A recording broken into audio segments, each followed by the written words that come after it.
Hey y'all. Hi. So if you've been watching me, you've been knowing, you know that I've been wanting to grow more greens, more collard greens this year than I ever grew before. And this is my third year of gardening. I started in 2021, but I think I started filming around then too, so my family that live in other states can see me, and so my friends could in other states can see me. But now I really like it, so I consider myself a content creator in the beginning, in the early stages, getting better and better at uh, filming myself and not being so shy in front of the camera. But today I wanted to show you what I've been doing.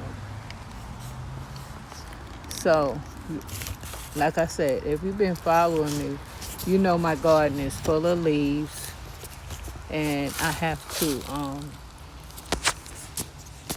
protect my garden because it'll be full of leaves. Yes, the yard is full of leaves, but so would the garden be full of leaves. On top of that, I would have animals um, eating up my crop.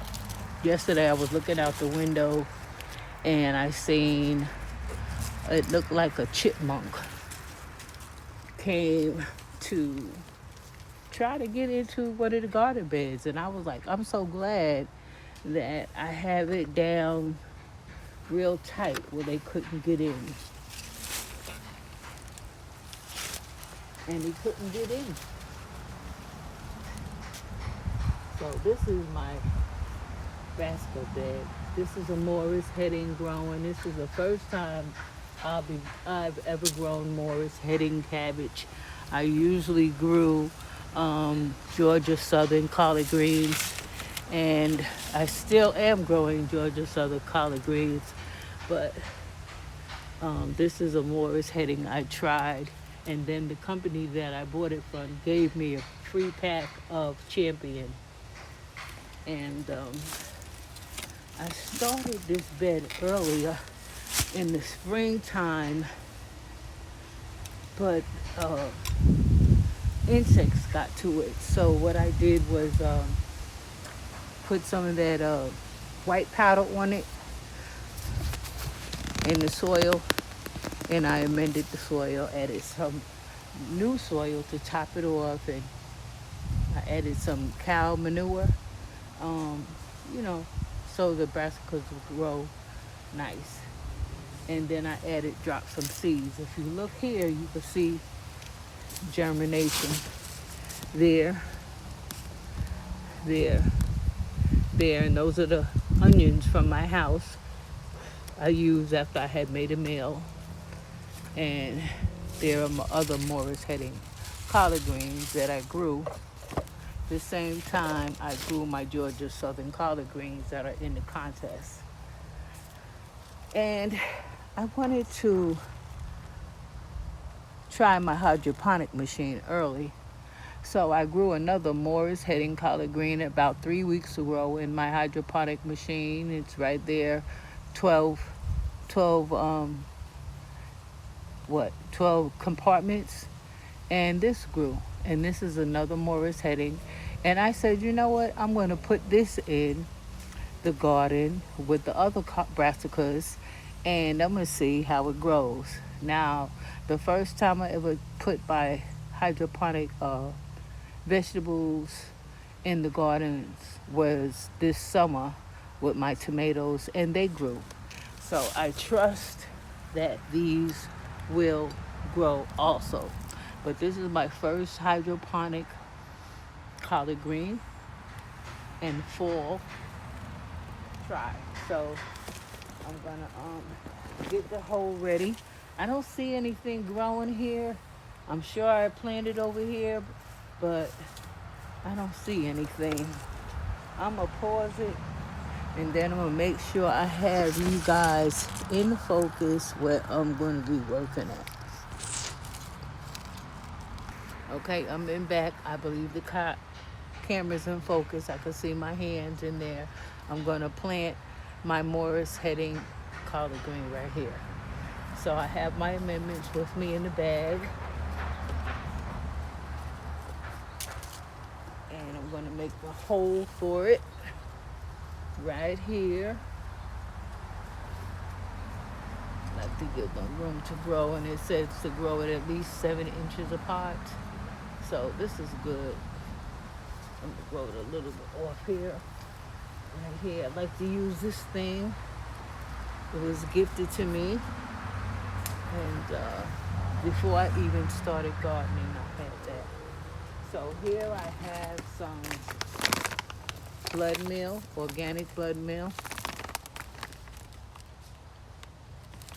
And for a long time, I couldn't find the,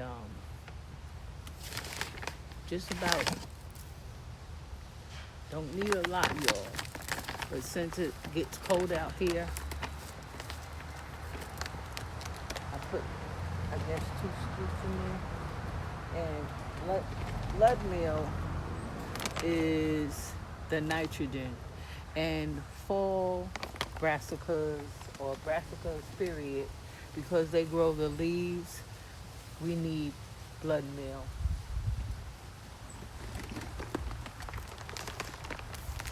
That's acidity. I'm going to try to feed my peach tree today because I heard that peach trees need that kind of fertilizer.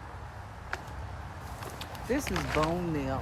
I'm going to put some bone meal in there because ever since I've been growing and the people I've been learning to, they always put bone meal and blood meal in their garden, regardless of what vegetable they were growing.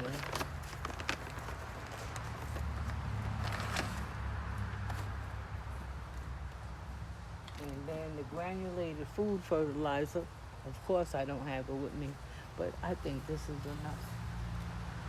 And I'm gonna mix that around. Ooh, I'm looking inside there, y'all. I see a couple of more giant garlic. So I'm gonna find a place to put that giant garlic too.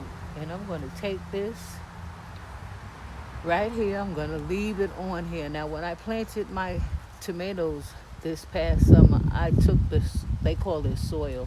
I took the soil off of it. But this time I'm gonna leave the soil on it. And I'm going to bury it just as is and see what happens. Yep.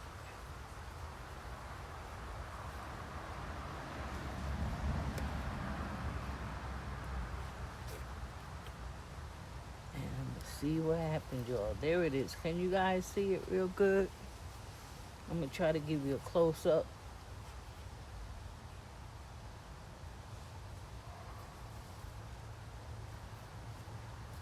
Trying to put it up to where the soil is on the hydroponic sponge. And I should have dug a deeper hole. I'm gonna have to dig a deeper hole, excuse me. But that's not just not enough. Put some of that back in there. That part has food in it. Now I think that's too deep. I'm gonna have to work this out. Okay, let's see. Yeah, this is better.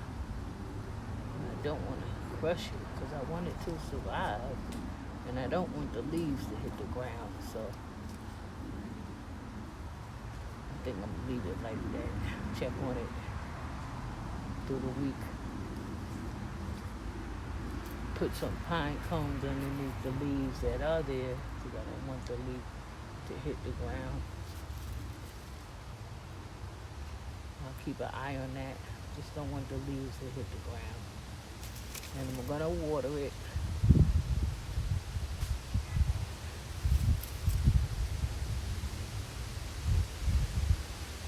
And I just fertilized this with soil a couple of days ago, so I think it's good to go. I know that's close, but I'll come check on it I just don't want those leaves hitting the ground. I'll bring you down closer. See that? I know that pine chips is close to that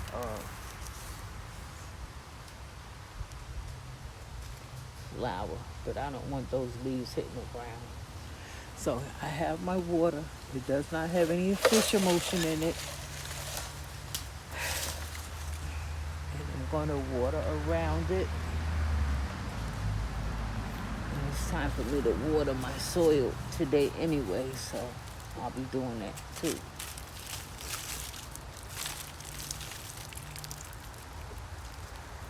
This is not rainwater. I used all my rainwater and my fertilizer. And I want to give it a lot of water because this sponge is used to having a lot of water around it. And that's a nice little puddle.